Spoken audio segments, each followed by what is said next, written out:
Yes, नमस्कार delegates.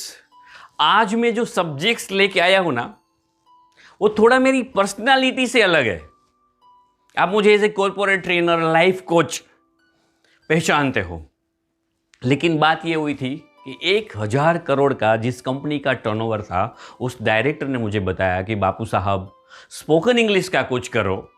जब बात स्पोकन इंग्लिश की आती है और मुझे मेरे क्लाइंट से जब बात करनी होती है, तब मुझे इंट्रोवर्टी कॉम्प्लेक्स आता है। तो पहले तो मैं समझा भी नहीं कि क्या बात कर रहे हैं। तो उसने मुझे बताया कि जडेजा साहब, स्पोकन इंग्लिश का कुछ करो। मैंने बहुत वीडियोस देखे, लेकिन मुझे जो संतुष्टि होनी चाहिए ना, वो नहीं हुई। तो उस दिन मैंने अपने वो दोस्त डायरेक्टर को एक प्रॉमिस दिया था कि कोई बात नहीं, जो मेजर इंग्लिश जो है, मेजर स्पोकन इंग्लिश के लिए जो जरूरी है, वो मैं डेफिनेटली आपको सिखा दूंगा। मैंने उसको ये बताया कि जैसे आप ड्राइविंग स्कूल में ड्राइविंग ज्वाइन करते हो, तो जो बेसिक्स चीज है वो आपको ड्राइविंग में आ जाती है, और आप जितनी भी प्रैक्टिस करोगे उतना आपका ड्राइविंग परफेक्ट होगा। वो मैं प्रॉमिस देता हूं कि इतना इंग्लिश में आपको कर दूंगा। तो वो जो मेरा प्रॉमिस था, वो मैंने कमिटमेंट दिया। वो कमिटमेंट का जो आज का जो फर्स्ट वीडियो हिंदी में है, वो मैं आपके सामने प्रस्तुत कर रहा हूं।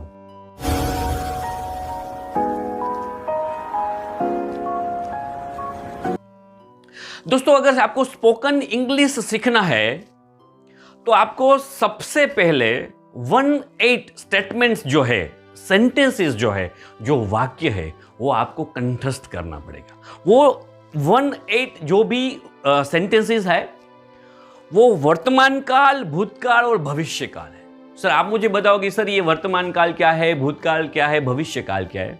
मेजर जानते हैं, फिर भी आपको मैं रिपीट करता हूं कि अगर जो बात खत्म हो चुकी है वो भूतकाल है, जो आने वाली है वो भविष्य है, और जो चल रही है वो वर्तमान है। थोड़ा डीप जाएंगे तो इस वर्तमान को आप परिवार लिखो, भूतकाल को आप परिवार लिखो, भविष्य को आप परिवार मानो। तो ये तीनों को 4-4 बेटे हैं, ऐसा आप समझ लो। और खुशी की बात यह है कि ये चारों का नाम सेम है। क्या नाम है सर? तो सबसे पहले आएगा सिंपल, फिर कंटिन्यूस, फिर परफेक्ट, और जो लास्ट है वो परफेक्ट कंटिन्यूस है। नहीं याद रहा, कोई बात नहीं। जैसे गाय को हम काउ बोलते हैं, इट्स ओनली स्पेलिंग, अब टेंशन मत लो। जो भी सादी क्रिया है उसको इंग्लिश में बोलते हैं सिंपल। जो क्रिया चल रही है, चालू है, उसको बोलते हैं कंटिन्यूस। जो खत्म हो चुकी है उसको बोलते हैं परफेक्ट।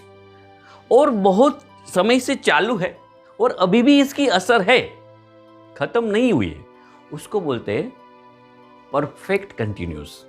याद रहेगा? नहीं तो आप लिख लो। नहीं याद रहा तो भी टेंशन नहीं है। The palace is not built in one day, उसका गुजराती होता है कि महल एक दिवस में नहीं बनता है, आयोजन करना पड़ता है, प्लानिंग करनी पड़ती है। तो ये हम स्लोली है, बड़ी सी केक है, आप एक दिन में नहीं खा पाओगे, लेकिन आपने उसको अगर फ्रीज में रख दिया और छोटे छोटे पीसीस करके उसको खाना शुरू करो तो वो खत्म हो जाएगा। वैसे ही हम इंग्लिश के साथ करेंगे। तो मेन टॉपिक्स पे रिटर्न आता हूं। 18 स्टेटमेंट्स, वर्तमान काल, भूतकाल और भविष्य काल। याद रहेगा, 4 उसके पैरामीटर है। ओके, तो वो 18 स्टेटमेंट्स आप पहले लिख लीजिए, माइंड हो सके तो बंद कर दीजिए, कोई बात नहीं। और वो 18 जो स्टेटमेंट्स है वो आप इतना कंठस्थ करोगे, आपको रात में कोई नींद में से भी जगाए ना, तो आपको वो फ्लुएंटली आना चाहिए। तो पेन और बुक रेडी है? ठीक है, तो लिखिए। उसमें वर्तमान के 4, भूतकाल के 4 और भविष्य के 4। आप सबको रिक्वेस्ट है कि ये जो 18 स्टेटमेंट्स है, 18 जो भी वाक्यों है, आप बुक और पेन लेकर आप लिख लीजिए। अगेन, बहुत माइंड अप मत यूज कीजिए, सिर्फ ये 18 लिख लीजिए, फिर हम आगे देखते हैं कि हमें क्या करना है। तो रेडी? ओके। मैं होशियार हूं, मैं होशियार था, मैं होशियार हूंगा। मेरे पास कार है, मेरे पास कार थी, मेरे पास कार होगी। मैं क्रिकेट खेलता हूं, मैं क्रिकेट खेल रहा हूं, मैं क्रिकेट खेल चुका हूं, मैं क्रिकेट खेला करता हूं। मैंने क्रिकेट खेला, मैं क्रिकेट खेल रहा था, मैं क्रिकेट खेल चुका था, मैं क्रिकेट खेला करता था। मैं क्रिकेट खेलूंगा, मैं क्रिकेट खेल रहा हूंगा, मैं क्रिकेट खेल चुका हूंगा, मैं क्रिकेट खेला करता हूंगा। ये हिंदी के मैंने 18 स्टेटमेंट्स बोले। अभी हम सबका इंग्लिश करेंगे। बाद में आपको क्या करना है कि जब आपकी कोई भी स्टेटमेंट का जब इंग्लिश करो तो आपको यह देखना है कि भाई मैं जो वाक्य बोलने जा रहा हूं वो ये 18 में से मुझे कहां जाना है। एग्जाम्पल के तौर पे अगर आप ये बोलो कि मैंने फाइल दे दिया है, तो ये वाक्य वर्तमान है, भूतकाल है कि भविष्यकाल है? वो सिंपल है, वो कंटिन्यूस है, वो परफेक्ट है कि वो परफेक्ट कंटिन्यू है? तो अभी हम ये जो 18 वाक्य थे उसका सबका इंग्लिश करते हैं। तो अभी ये दोनों आएगा, हिंदी भी आएगा और इंग्लिश भी आएगा। तो आप अच्छी तरह से आप लिख लो। मैं होशियार हूं, आई एम क्लेवर। मैं होशियार था, आई वॉज क्लेवर। मैं होशियार हूंगा, आई विल बी क्लेवर। मेरे पास कार है, आई हैव अ कार। मेरे पास कार थी, आई हैड अ कार। और मेरे पास कार होगी, I shall have a car. मैं क्रिकेट खेलता हूं, आई प्ले क्रिकेट। मैं क्रिकेट खेल रहा हूं, आई एम प्लेइंग क्रिकेट। मैं क्रिकेट खेल चुका हूं, आई हैड प्लेड क्रिकेट। मैं क्रिकेट खेला करता हूं, I have been playing cricket. मैंने क्रिकेट खेला, आई प्लेड क्रिकेट। मैं क्रिकेट खेल रहा था, आई वॉज प्लेइंग क्रिकेट। मैं क्रिकेट खेल चुका था, आई हैड प्लेड क्रिकेट। मैं क्रिकेट खेला करता था, I had been playing cricket. मैं क्रिकेट खेलूंगा, आई शैल प्ले क्रिकेट। मैं क्रिकेट खेल रहा हूंगा, I will be playing cricket.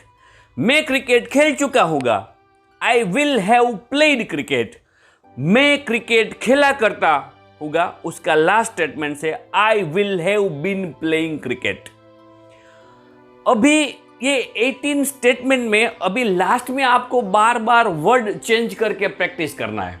चलो, इनिशियली जो 3+3 थे, टू बी और टू हैव, वो इजी है। अगर आप ये टेंसेस मान लो, उसके 12 स्टेटमेंट्स है। तो अभी आपको क्या करना है कि आपको वर्ब बहुत सारे कंठस्थ करना है और लास्ट में उस वर्ब को आपको चेंज करता है। जैसे ये 18 वाक्य याद करने के बाद, एकदम कंठस्थ करने के बाद, माइंड में बिठाने के बाद आपको क्या करना है, एवरी डे उस 18 सेंटेंसेस की प्रैक्टिस करना है। आपको सिर्फ लास्ट का जो भी वर्ड है या वर्ब है या कुछ भी है, उसको आपको सिर्फ चेंज करना है। मैं आपको डेमो देता हूं, तो आप जस्ट सुनिए, तो देखिए भी। I am honest, I was honest, I will be honest. I have a book, I had a book, I shall have a book. I give, I am giving, I have given, I have been giving. I gave, I was giving, I had given, I had been giving. I shall give, I shall be giving, I shall have given, I shall have been giving. तो ये word जैसे जैसे आप change करते रहोगे, practice करते रहोगे, जो भी इंग्लिश स्टेटमेंट्स है उसका हिंदी भी आप अच्छी तरह से करने के बाद, जैसे मैंने बताया ना कि the palace is not built in one day, महल एक दिवस में नहीं बनता है, बट लेकिन जैसे जैसे दिन गुजरेंगे आपकी इंग्लिश बहुत मस्त हो जाएगी। और जितनी प्रैक्टिस करोगे, प्रैक्टिस मेक मैन परफेक्ट, वो हिसाब से आपको रिजल्ट मिलेगा। और इसके बाद हम क्या करेंगे, ये जो 18 स्टेटमेंट्स है ना, वो अलग अलग कोष्टक को मिलेंगे मैंने जैसे इनिशियली बताया था कि ये एक वाक्य नहीं है, पूरा परिवार है और उस परिवार को हम पर्सनली मिलेंगे। तो हैव अ नाइस जर्नी। तो एक रिक्वेस्ट है कि अगर आप ये मेरी YouTube channel PM Jadeja life coach subscribe करोगे, शेयर करोगे तो हम साथ साथ रहेंगे। तो आपसे विनंती है कि मेरी चैनल सब्सक्राइब कीजिए। फिर मिलेंगे एक बड़ी कहानी के साथ, अच्छे मैसेज के साथ। Thank you very much.